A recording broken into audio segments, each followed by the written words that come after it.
Hi, welcome to our math. Today I'm doing a series of videos on weighted averages, and in this case, specifically weighted grades.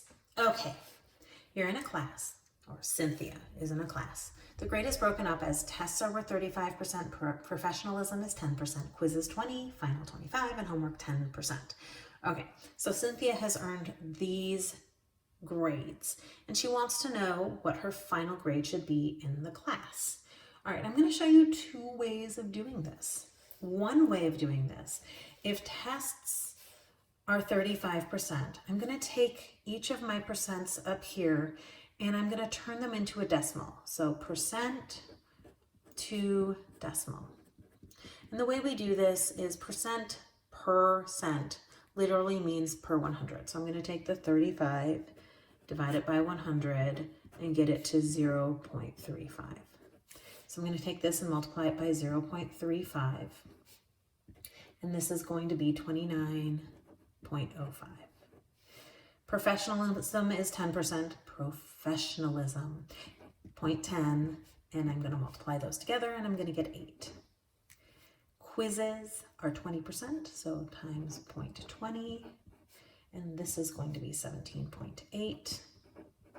Final is 25%, so I multiply this by 0.25, and I'm going to get 21.5.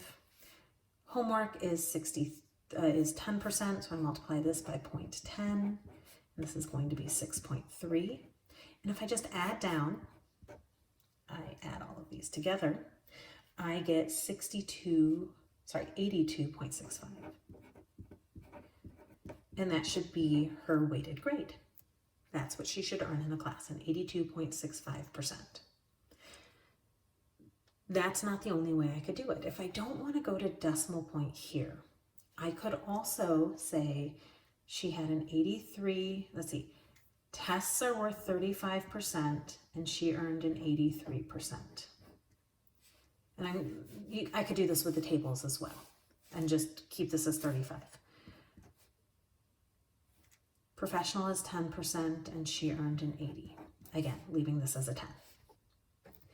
Quizzes were worth 20% and she earned an 89. Again, leave that as a 20.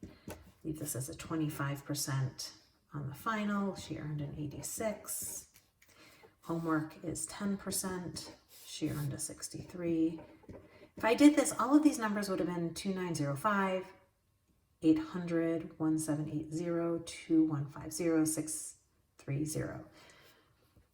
But then I need to divide by 100 because I'm doing this out of a percent, and so now I divide by 100. If I do it this way, I'm going to end up with 8265 over 100 because it's now per 100.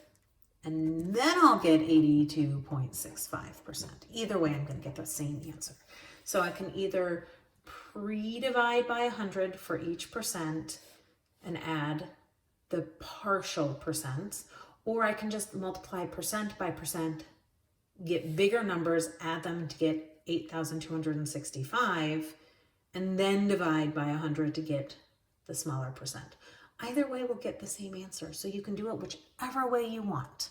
Okay, I hope you've enjoyed this video. Please subscribe to my YouTube channel, like my Facebook page, and I'll see you on the next video. Thanks!